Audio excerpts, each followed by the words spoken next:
Then jirani mwema, Honorable Adumo Owuor of Nyakach. Watime introduction, iwachachie. Asante sana kwa siku ya leo.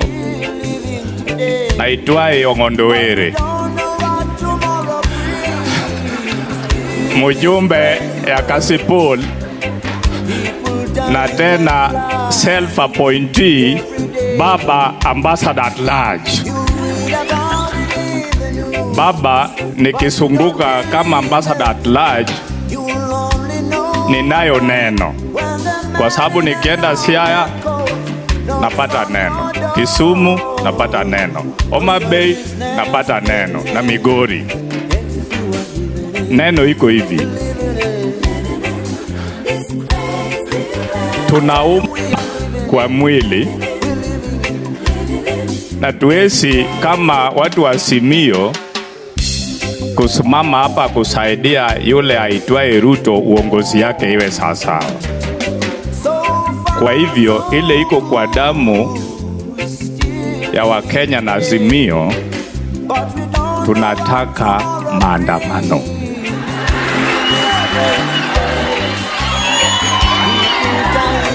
Na vile pastor alisema, style ndio iko. Maandamano wezi karibu kiche, lakini hata hapo kwa kanisa, hata pastor within the church kubeba Biblia akiteremuka kurudi within the church, tutaki Ruto. Hata wagonjwa. And Baba, I want to tell you the same thing which the Dawa of the Kalenjin Mark told you. Ruto cannot kill you. He fears you dead than alive. He fears you dead than alive. Kwa hivyo Baba, tukienda kwa ile mazungumuzo, nataka kunena kabisa. Kama wakati ile tulikuwa na commissioners waine, na ndio hii mkora alicheza hii. Kama mazungumuzo inaweka IBC kama agenda, then it should be complete overhauled. Paka hapa chini.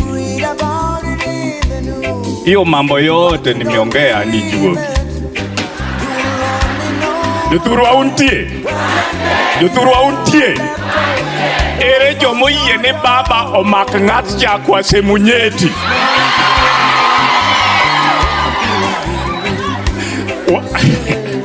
Uyeni Baba omak nyeta ki kamarai.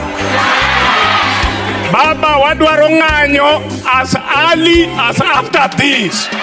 Asanteni sana. Nyinyi zote ubarikiwe, na main law nimeshukuru sana.